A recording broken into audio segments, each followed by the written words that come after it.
میں ایک مثال آپ کو دیتا ہوں. دیکھیں, اسرائیل کے ہیلتھ منسٹر نے اپنی پریس کانفرنس میں ایک بات کہی کہ کوئی بھی سائنس کرونا وائرس کو ختم نہیں کر سکتی. اب ہم اپنے مسیحا کے منتظر ہیں, وہ آئے گا جس کو وہ مسیحا کہتے ہیں. ہمارے نزدیک وہ دجال ہے.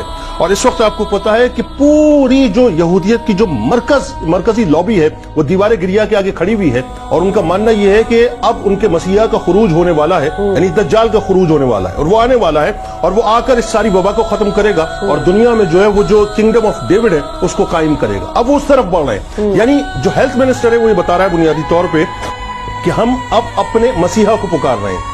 دوسری طرف آپ پوپ فرانسس کو دیکھیں کہ اس نے کیا کہا. اس نے کہا کہ میں دنیا کے تمام کیتھولک سے یہ کہتا ہوں کہ وہ کھڑے ہو کر دعا کریں, اجتماعی طور پہ دعا کریں, اور جیزس کو پکاریں کہ اس وبا کو اس وقت جیزس ٹال دیں. میرا ماننا یہ ہے کہ میں بہت ہی عقیدے سے یہ بات کرنے جا رہا ہوں.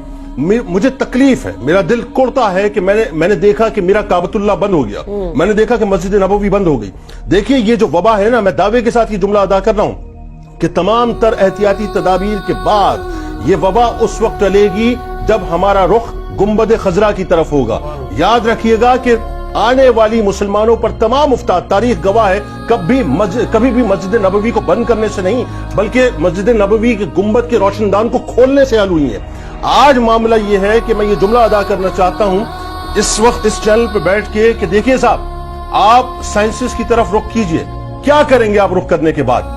اینٹی ویکسین بن جائے گی, لیکن اینٹی ویکسین یا اینٹی وائرس جو ہے کام اس وقت کرے گا جب اللہ کی مشیت اس میں شامل ہوگی.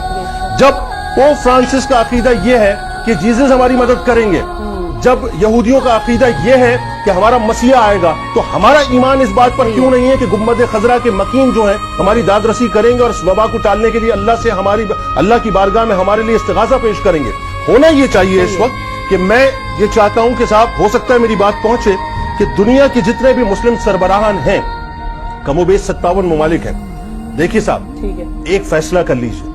آج ایک فیصلہ یہ کر لیں کہ ہم سب مل کر سعودی حکومت سے یہ کہتے ہیں کہ ہم رسول کریم صلی اللہ علیہ وآلہ وسلم کی بارگاہ میں آنا چاہتے ہیں. جائیے, دنیا کے تمام مسلم سربراہان ایک ڈیلیگیشن بنائیں, اور ڈیلیگیشن کی صورت میں سرکار مدینہ صلی اللہ علیہ وآلہ وسلم کی بارگاہ میں جا کے بیٹھیں, مواجہ کے سامنے جا کے بیٹھیں, سنہری جالیوں کے سامنے جا کے بیٹھیں, اور عرض کریں کہ یا رسول اللہ صلی اللہ علیہ وآلہ وسلم, ایک وہ دور تھا کہ جب مدینے میں قحط پڑتا تھا تو آپ ہی کے صحابہ آ کے گنبد خضرا کے روشن دان کو کھولا کرتے تھے تو می برستا تھا, اللہ کی رحمتیں برستی تھیں.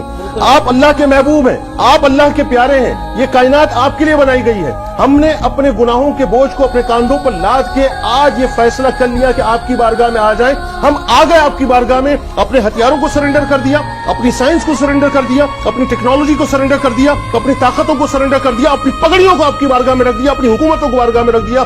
یا رسول اللہ, مسلمانوں پر بھی کرم فرما دیجئے, اور دنیا میں جہاں جہاں آپ کے امتی بستے ہیں سب پر اپنا کرم فرما دیجئے. میرا خیال ہے کہ دنیا کو ایک پیغام جانا چاہیے کہ ہم مسلمان ایمانی طور پہ اتنے کمزور نہیں ہیں کہ ایک نہ نظر آنے والے وائرس سے ڈر جائیں.